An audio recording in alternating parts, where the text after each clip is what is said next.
स्वः तत्सवितुर्वरेण्यं भर्गो देवस्य धीमहि धियो यो नः प्रचोदयात्। आज का विषय है मानवीय मस्तिष्क का मायावी रसायन शास्त्र। आइए इसे विस्तार से समझते हैं। सृष्टा ने काया सबको एक सी दी है एवं मस्तिष्क भी समान भार व बनावट का है। गोरे व काले, अनपढ़ एवं पढ़े लिखों में आकृति की दृष्टि से कोई महत्वपूर्ण भिन्नता नहीं होती। फिर भी देखा यह जाता है कि कोई मेधा की दृष्टि से विलक्षण होता है व कोई दैनंदिन जीवन व्यापार तक को चलाने में अक्षम होता है। किसी में करुणा, स्नेह, दया, परोपकार की भावना पाई जाती है तो कोई भावनाओं की दृष्टि से नितांत निष्ठुर, कठोर हृदय का देखा जाता है। कोई रोजमर्रा के कार्यों में अत्यधिक स्फूर्तिवान, खेल कूद में कुशल, चपल चंचल देखा जाता है तो कोई इसके विपरीत नितांत अकर्मण्य, खेल कूद व मनोरंजन के साधनों के प्रति अरुचि दिखाता, आलसी जीवन जीता, शरीर ढोता दिखाई देता है। आखिर यह भिन्नता क्यों व कैसे होती है? यह व्यवहार मनोवैज्ञानिकों एवं स्नायु रसायन शास्त्रियों के लिए आदिकाल से ही शोध का विषय रहा है। चिकित्सा विज्ञान की प्रगति के विभिन्न आयाम जैसे जैसे वैज्ञानिकों की समझ में आते जा रहे हैं, नए नए रहस्यों का उद्घाटन होता जा रहा है। प्रत्यक्ष हलचलों को ही शरीर व मनोगत शोध का विषय मानने वाले वैज्ञानिकों का मत है कि शरीर व मन की सूक्ष्म गतिविधियों का संचालन करने वाले कई संदर्भ ऐसे हैं जिन्हें रहस्यों के पर्दे के पीछे होने से अभी तक जाना नहीं जा सका है। सूक्ष्म शरीर की शक्ति, सत्ता का प्रभाव परिचय देने वाली सूक्ष्म हार्मोन ग्रंथियों की अब काफी कुछ जानकारी वैज्ञानिक समुदाय को है। इनकी बूंद से भी कम मात्रा में स्राव शरीर में किस प्रकार अद्भुत परिवर्तन ला देता है, यह देखकर चकित रह जाना पड़ता है। अब स्नायु रसायन शास्त्री एवं व्यवहार मनोवैज्ञानिकों ने इससे भी ऊंची छलांग लगाकर भाव संवेदनाओं का रसायन शास्त्र खोज निकाला है एवं शरीरगत स्फूर्ति, चंचलता से लेकर स्नेह, दया की भावना, प्रफुल्लता एवं प्रसन्नता के लिए उत्तरदायी घटकों को स्नायु कोशों की सूक्ष्म परतों में खोज निकाला है। हार्मोन ग्रंथियों को जादुई स्राव बताने वाले एंडोक्राइनोलॉजिस्ट इन मस्तिष्कीय स्नायु रसायनों की प्रतिक्रियाओं को देखकर हतप्रभ रह जाते हैं।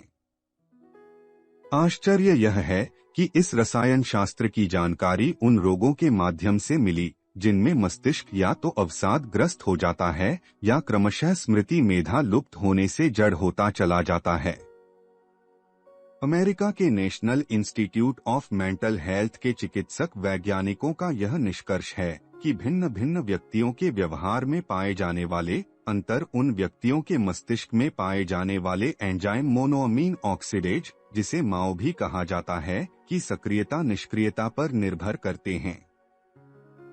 भिन्न भिन्न व्यक्तियों की भाव संवेदनाओं की सामान्य एवं असामान्य अभिव्यक्ति, प्रफुल्लता एवं बेचैनी, सक्रियता एवं जड़ता इस मस्तिष्कीय रसायन, जिसे न्यूरोहेमरल रसस्राव माना गया है, की मात्रा में अन्य एंजाइमों द्वारा की गई न्यूनाधिकता पर निर्भर है। इसे समझाते हुए व्यवहार मनोविज्ञानी डॉक्टर एंड्रयू बैप्टिस्ट के अनुसार मस्तिष्क में दो प्रकार के रसायन समूह पाए जाते हैं। एक मोनोअमीन ऑक्सीडेज एंजाइम्स, दूसरे न्यूरोट्रांसमीटर्स जिनमें एपिनेफ्रिन, डोपामिन एवं सेरोटोनिन प्रमुख हैं। प्रथम समूह न्यूरोट्रांसमीटर्स की सक्रियता को समाप्त करने की ही भूमिका मुख्य रूप से निभाता है, जबकि एक तीसरा समूह इनकी सक्रियता व रक्त स्तर को बनाए रखने का काम करता है। इनमें एंडोर्फिन समूह के एंजाइम्स आते हैं। उन्होंने निष्कर्ष निकाला है कि मस्तिष्क में जब माओ रसस्राव अधिक होता है, अकर्मण्यता, प्रमाद, निरुत्साह, बेचैनी, तनाव का प्राधान्य देखा जाता है। जब द्वितीय समूह प्रभावशाली होता है तो वह माओ की सक्रियता को कम करके जागृति, प्रफुल्लता, स्फूर्ति, तनाव, शैथिल्य की स्थिति लाता है। तीसरा समूह, जिसमें एंडोर्फिन ग्रुप के एनकैफिलिन आदि हार्मोन्स प्रमुख हैं, द्वितीय समूह की सक्रियता को बढ़ाकर प्रसन्नता, एवं आनंद की मनःस्थिति को पराकाष्ठा पर ले जाते हैं। व्यक्ति हर कार्य में तल्लीन होकर प्रमुदित मन से काम करते व मुस्तैद देखे जाते हैं। वैज्ञानिक द्वय डॉक्टर क्राफ्ट्समैन एवं जॉन क्रुकशैंक, बाल्टीमोर यूनिवर्सिटी, जिन्होंने व्यवहार मनोविज्ञान एवं मनोरोगों पर विशद शोध कार्य किया है, अपने शोध कार्य में कहते हैं कि जब जब भी मस्तिष्क में माओ की सक्रियता बढ़ जाती है एवं न्यूरोट्रांसमीटर्स का मस्तिष्क में रसस्राव कम हो जाता है, व्यक्ति खिन्न, उदास, बेचैन देखे जाते हैं। ऐसी परिस्थितियां पर्यावरण में संव्याप्त विषाक्तता के कारण भी बनती है एवं चिंतन की अस्त व्यस्तता के कारण भी उत्पन्न होती हैं। एंडोर्फिन द्रव्य समूह को उन्होंने माओ इन्हिबिटर सक्रियता को नष्ट करने वाला माना है। जिन व्यक्तियों में इस समूह की अधिकता होती है वे प्रसन्न, खुली मनोवृत्ति के, कुंठा ग्रंथि रहित होते हैं तथा वातावरण से प्रभावित नहीं होते। यह निष्कर्ष उन्होंने एक औषधि के प्रभाव को देखकर निकाला। चिकित्सकों द्वारा दी जाने वाली एंटीडिप्रेसेंट औषधियां अवसाद शामक न्यूरोट्रांसमीटर्स को उत्तेजित करती एवं माओ को निष्क्रिय करती हैं। औषधियों के अतिरिक्त परामर्श, सम्मोहन, बायोफीडबैक द्वारा भी व्यवहार मनोवैज्ञानिकों ने यह प्रयास किया है। उनका मत है कि औषधियां दुष्प्रभाव रहित नहीं हैं। वे अवसाद के रोगी को प्रसन्न तो कर देती हैं, पर अन्य कई ऐसे प्रभाव छोड़ जाती हैं जिनके लिए पुनः औषधि की आवश्यकता पड़ जाती है। इसी कारण उनका प्रयास रहा है कि स्वतः अपने मस्तिष्क में अवस्थित माओ इन्हिबिटर्स हार्मोन्स को सक्रिय बनाया जाए ताकि सतत प्रफुल्ल मनःस्थिति बनाए रखना संभव हो सके। आज की तनाव भरी परिस्थितियों में जहां बहुसंख्यकी मनःस्थिति गड़बड़ा रही है, यह और भी अनिवार्य हो जाता है। स्टैनफोर्ड रिसर्च सेंटर USA में पौर्वात्य ध्यान साधनाओं में मनः संस्थान पर प्रतिक्रियाएं जांचने के शोध हेतु एक अलग ही विभाग की स्थापना की गई है। इस संस्थान के वैज्ञानिकों का मत है कि प्रसन्नता, विषाद के लिए उत्तरदायी ये तीनों ही रसायन समूह पिट्यूटरी ग्रंथि एवं हाइपोथैलेमस के माध्यम से भावनाओं की प्रतिक्रिया दर्शाते हैं। इनके स्रावों का नियंत्रण ध्यान साधना, एकाग्रता की ध्यान धारणा एवं योग निद्रा जैसे उपायों से भली प्रकार संभव है।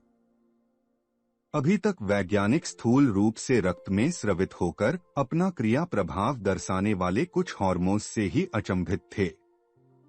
शारीरिक बनावट, लावण्य, रूप, सौंदर्य, यौवन एवं वार्धक्य, यौन ग्रंथियों की सक्रियता निष्क्रियता, तनाव के प्रत्युत्तर में फाइट और फ्लाइट, लड़ो या भाग जाओ की प्रतिक्रियाएं ही एंडोक्राइन ग्रंथियों के संबंध में शोध का विषय रही हैं। मस्तिष्क एवं स्नायु रसायनों की खोज ने व्यवहार एवं व्यक्तित्व संबंधी अनेक ऐसे नए रहस्य वैज्ञानिकों के समक्ष उद्घाटित किए हैं जिनके बारे में पूर्व की जानकारी सीमित थी। योग मनोविज्ञान अवश्य इन संभावनाओं का वर्णन करता है, किंतु प्रत्यक्ष साक्ष्यों के अभाव में वैज्ञानिकों का असहमत होना स्वाभाविक ही है। न्यूरोहिस्टोपैथोलॉजी एवं न्यूरोकेमिस्ट्री के विशारदों के अनुसार मस्तिष्क का रसायन शास्त्र बड़ा विलक्षण और विचित्र है। वैज्ञानिकों का मत है कि ऐसे कई हार्मोन्स जो पहले पाचन संस्थान आदि से संबंधित ग्रंथियों से उत्सर्जित माने जाते थे एवं उनकी मात्रा भी वहीं पाई जाती थी, अब मस्तिष्क में भी पाली गई है। इनमें ACTH, एसिटाइल कोलिन एवं नार इपिनेफ्रिन जैसों के नाम लिए जाते हैं। आमाशय के अम्ल रसस्राव का नियंत्रण करने वाले कोलेसिस्टिकनिन एवं एड्रीनल ग्रंथियों से स्रवित होने वाले ग्लूकोकार्टिकॉइड्स की उल्लेखनीय मात्रा मस्तिष्क में भी पाली गई है।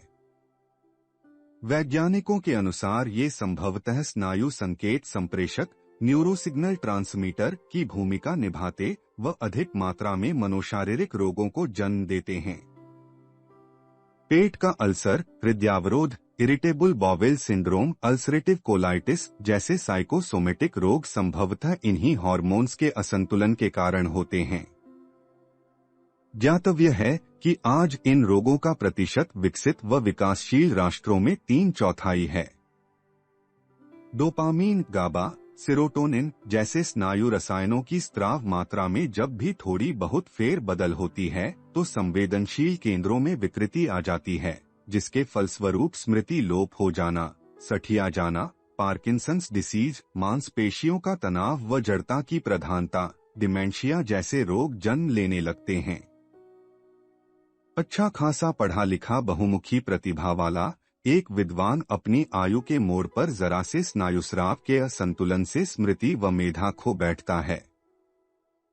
जो व्यक्ति अपने को सदैव सक्रिय बनाए रखते एवं अंतः के माओ इनहिबिटर्स के स्राव में असंतुलन नहीं आने देते, उनके समक्ष ऐसी परिस्थितियां नहीं आती। स्नायु रसायन विदों का मत है कि पीनियल व पिट्यूटरी की सक्रियता से स्रवित हार्मोन्स मात्र यौन गतिविधियों का ही नियंत्रण नहीं करते, वरन व्यक्ति के सोचने, निर्णय लेने की क्षमता को, दिक्काल संबंधी उसकी धारणा को भी संचालित एवं नियंत्रित करते हैं। यौवन लाने के लिए उत्तरदायी ये हार्मोन्स इस प्रकार बहुमुखी भूमिका निभाते हैं। वैज्ञानिकों ने यह भी पाया है कि एंड्रोजन, जो पुरुषत्व के लिए उत्तरदायी हार्मोन है, टेस्टिस का आकार एवं मनुष्य की दिक्काल संबंधी योग्यता, ज्ञानार्जन क्षमता में अन्योन्याश्रित संबंध है। एंड्रोजन की मात्रा जितनी कम होगी, नपुंसकत्व उतना ही अधिक होगा एवं ज्ञानार्जन क्षमता उतनी ही कम होगी। यही तथ्य नारी संबंधी रस स्रावों पर भी लागू होता है। वस्तुतः मानवीय मस्तिष्क का स्नायु जंजाल रसायनों संबंधी इतनी जटिलताएं लिए हुए है कि अभी उसका कुछ प्रतिशत भाग ही वैज्ञानिकों की समझ में आ पाया है। व्यवहार मनोवैज्ञानिकों, स्नायु रसायन विदों एवं स्नायु रोग वैज्ञानिकों के पारस्परिक समन्वित प्रयास से कई ऐसे सूत्र हस्तगत हो सकते हैं जिनसे मस्तिष्क में निहित अविज्ञात केंद्रों की गतिविधियों की जानकारी एक दिन हासिल हो सके। शिकागो के Michael Reese hospital, Massachusetts general hospital एवं स्टैनफोर्ड रिसर्च सेंटर के समन्वित प्रयास इस दिशा में महत्वपूर्ण सिद्ध हो रहे हैं। आशा करनी चाहिए कि सहस्रार, ब्रह्मरंध्र, आनंदमय कोश, आज्ञाचक्र जैसी योग विज्ञान में वर्णित अनेक सूक्ष्म संरचनाओं की जानकारी व उनके जागरण का लाभ वैज्ञानिक भाषा में ही शीघ्र उपलब्ध हो सकेगा। ऐसी स्थिति में उनकी प्रसुप्ति एवं जागृति से मानवीय पतन या विकास की, व्यवहार में परिवर्तन ला सकने की, टाले जा सकने वाले मनोशारीरिक रोगों की जानकारी भी बढ़ेगी। अंतःजागरण के लिए किए जाने वाले साधनात्मक पुरुषार्थ किस तरह अपनी भूमिका निभाते होंगे, इसका एक मोटा अंदाज मस्तिष्कीय रसायन शास्त्र की जानकारी से लगाया जा सकता है। इन सर्वसुलभ सुगम अध्यात्म साधनाओं का अवलंबन लेकर हम वर्तमान की तुलना में अनेक गुनी अधिक महत्वपूर्ण उपलब्धियां हासिल कर सकते हैं। प्रफुल्लता एवं अक्षुण्ण आनंद का रसास्वादन करते रह सकते हैं। इस पुस्तक के अन्य अध्याय सुनने के लिए डिस्क्रिप्शन बॉक्स में दिए गए लिंक पर क्लिक करें। For more videos visit our channel. Please like, share and subscribe.